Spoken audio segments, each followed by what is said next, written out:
देवताओं के हथियार की अवधारणा अक्सर पौराणिक कथाओं और विभिन्न धार्मिक ग्रंथों में दिखाई देती है, जहां देवताओं और दिव्य प्राणियों को शक्तिशाली और कभी-कभी जादुई हथियार चलाते हुए चित्रित किया गया है। ये हथियार आमतौर पर विशिष्ट देवी देवताओं से जुड़े होते हैं और उनके मिथकों और कहानियों में महत्वपूर्ण भूमिका निभाते हैं। यहाँ विभिन्न पौराणिक परंपराओं से देवताओं के हथियारों के कुछ उदाहरण दिए गए हैं। ग्रीक पौराणिक कथाओं में देवताओं के राजा ज़ीउस अपने प्राथमिक हथियार के रूप में एक शक्तिशाली वज्र का उपयोग करते हैं। ऐसा कहा जाता है कि यह बिजली का बोल्ट बड़े पैमाने पर विनाश करने में सक्षम है और इसका उपयोग देवताओं और मनुष्यों दोनों पर अपना अधिकार जताने के लिए किया जाता है। नॉर्स पौराणिक कथाओं में गड़गड़ाहट के देवता थोर के पास एक शक्तिशाली हथौड़ा माजुलनिर है। हथौड़ा तूफानों को बुलाने और दिग्गजों और अन्य दुश्मनों के खिलाफ लड़ाई में विनाशकारी प्रहार करने की अपनी क्षमता के लिए जाना जाता है। हिंदू पौराणिक कथाओं में भगवान शिव एक त्रिशूल धारण करते हैं, जिसे त्रिशूल के नाम से जाना जाता है।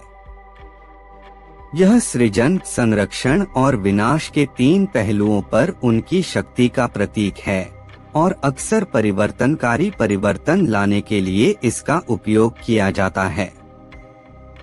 नॉर्स पौराणिक कथाओं का एक अन्य प्रमुख हथियार गुंगनिर है, जो देवताओं के सर्वपिता और शासक ओडिन का भाला है।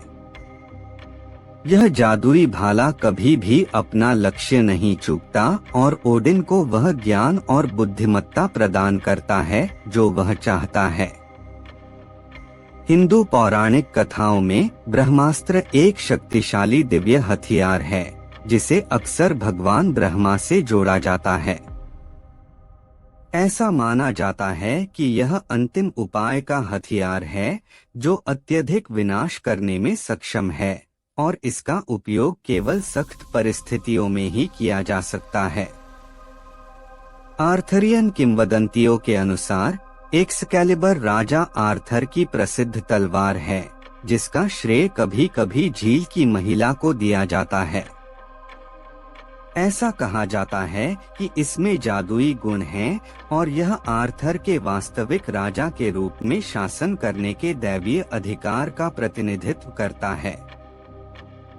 हिंदू महाकाव्य रामायण में भगवान राम एक दिव्य धनुष रखते हैं, जिसे पिनाक के नाम से जाना जाता है। यह उन्हें भगवान शिव द्वारा दिया गया था और उन्होंने उनकी पत्नी सीता को बचाने की उनकी खोज में महत्वपूर्ण भूमिका निभाई थी। हिंदू धर्म में भगवान विष्णु के पास सुदर्शन चक्र है, जो अपार शक्ति वाला घूमने वाला डिस्क जैसा हथियार है। इसे अक्सर सुरक्षा, नियंत्रण और त्वरित न्याय के प्रतीक के रूप में दर्शाया जाता है। ग्रीक पौराणिक कथाओं में एजिस एक ढाल है जो अक्सर ज़ीउस और उसकी बेटी एथेना दोनों से जुड़ी होती है। इसे एक शक्तिशाली और अजेय ढाल के रूप में वर्णित किया गया है, जो सुरक्षा प्रदान करती है और दुश्मनों में भय पैदा कर सकती है। प्राचीन मिस्र की पौराणिक कथाओं में सूर्य देव रा को कभी कभी सूर्य के जीवन देने वाले गुणों से जुड़ा एक भाला ले जाते हुए और सौर देवता के रूप में उनकी भूमिका का प्रतिनिधित्व करते हुए चित्रित किया गया है। यह याद रखना आवश्यक है कि ये हथियार संबंधित पौराणिक कथाओं के भीतर प्रतीकात्मक प्रतिनिधित्व हैं और कथाओं में देवताओं की शक्ति, विशेषताओं और भूमिकाओं के विभिन्न पहलुओं को व्यक्त करने के लिए उपयोग किए जाते हैं। वे आकर्षक सांस्कृतिक कलाकृतियां हैं जो आज भी कहानियों, कला और कल्पना को प्रेरित करती हैं।